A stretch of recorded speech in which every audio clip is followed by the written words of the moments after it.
Hello, everyone, and thank you for tuning in.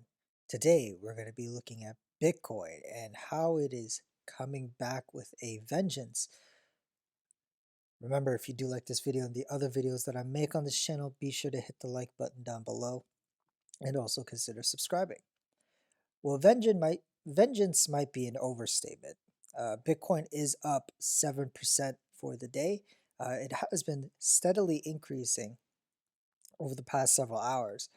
Late into the night last night, it did shoot up, and then now we see in the last 2 hours about a 4% increase on that, and cumulatively it becomes 7% roughly.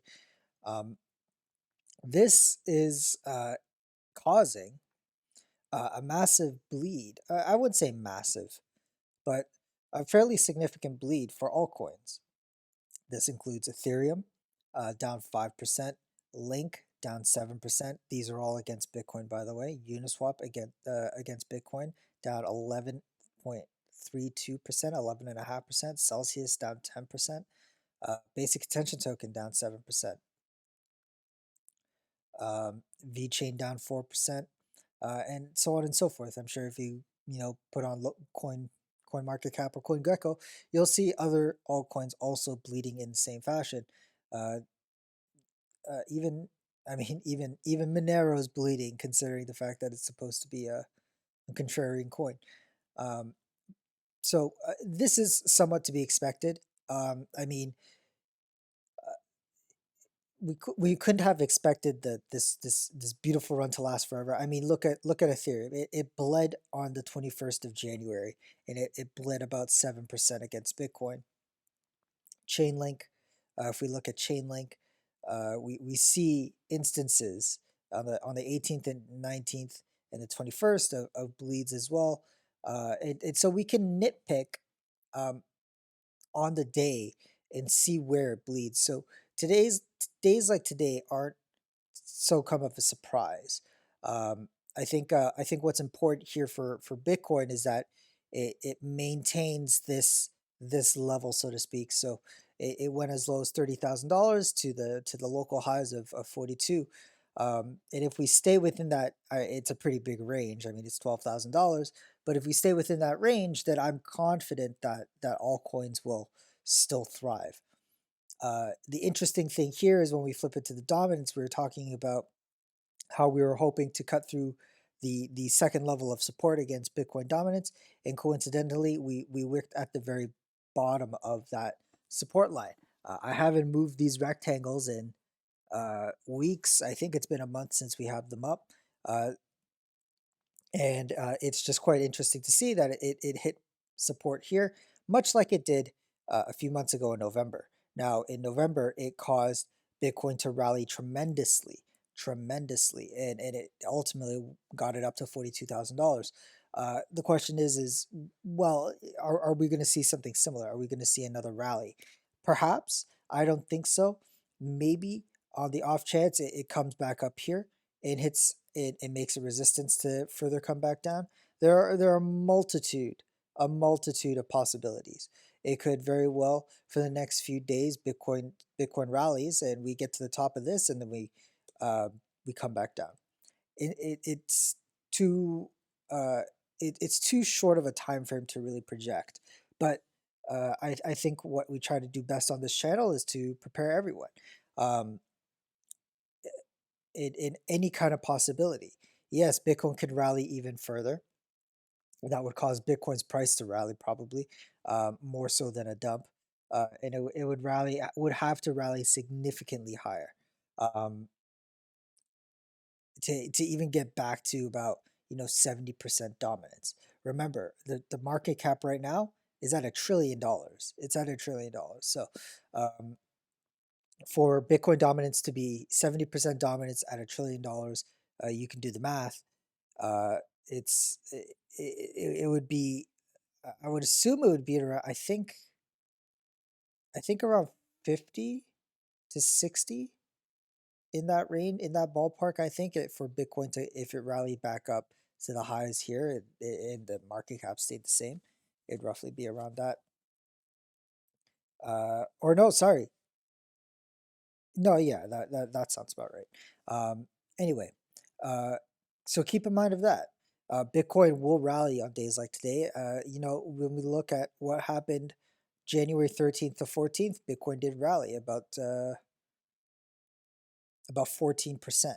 And so when we look at altcoins, we do see them bleed. So uh, this video isn't so much of a prediction of what Bitcoin's going to do next, but more so that um, this is normal.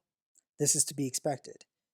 It was never going to be an easy ride to, $2,000 Ethereum, or I don't know what your targets are for Uniswap, but say a $30 Uniswap or a $50 Uniswap for basic attention token. I don't necessarily look at the US dollar value, but say to get back into this trading range, top of the trading range of 1600 sats, or at the very top here at 5,000 sats. It was never going to be an easy ride, but there's going to be bumps along the way, and you can interpret this today as one of those bumps.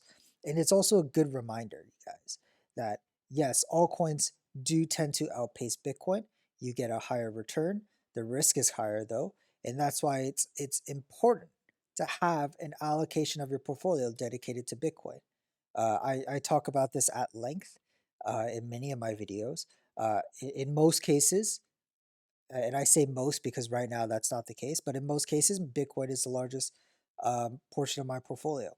But because of the recent moves of altcoins, of Ethereum, um, that is changed, where Ethereum becomes the largest portion of my portfolio. Now, if Ethereum continues to rise, then I will be selling some of my Ethereum, and I'll get to I'll be making a video shortly about my exit strategy with Ethereum. I remember someone reading a comment somewhere that they'd like to see that, so I'm going to try to do my best to try to visualize that for you. So that's essentially it with Bitcoin. We're at $35,000, 34.5. The RSI on the daily. Sorry, what am I looking at? RSI on the weekly, because I find that more important. 76 on the RSI, so we're at normal levels again. I mean, normal levels is an understatement. We're still technically overbought, but we're definitely not as overbought as we were 2 weeks ago or a week ago when we were at 85.94 on the RSI. The 20-week moving average is now over $20,000. So if you do believe that the 20-week moving average will hold, you can argue that we will not see $20,000 in a very long time until the bull market is over. Now, that bull market can end tomorrow for all I know. I don't think it will, but it's just a short-term indicator, I would say, about how low Bitcoin can realistically go. And right now, the lowest it can realistically go, considering past price history, is $20,600, and that's essentially it. Uh, it's quite a phenomenal feat when we see the moving average go past the prior all-time high. We can look at prior history, and we see that it's ultimately a good thing, where the moving average goes past the prior all-time high, price accelerates, and it trends up. So that's always a good thing to note. Our distance to the moving average is still relatively high. We are currently at 67% above the 20-week moving average. Um, and and might I add that even though we are up, 7% for the day, that represents this new green weekly candle, we are still pretty much trending downwards. Uh, we could we could be up 7% for this week, you guys, and then ultimately next week can come back down. That can happen tomorrow too. It's entirely possible for that. We'll see in the rest of the day and the coming week if Bitcoin overtakes its two red weekly candles. That will be an interesting move because I contended that this week was going to be very, very important for altcoins.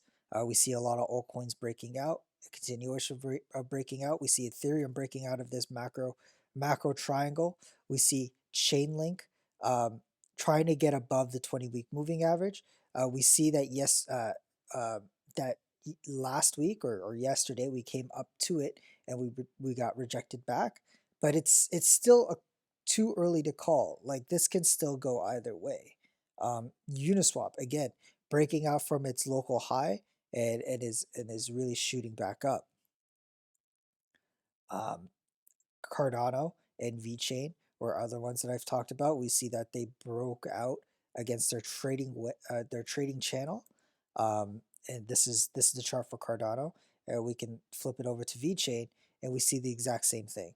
We see that it is breaking out and it's retracing back to the trading channel.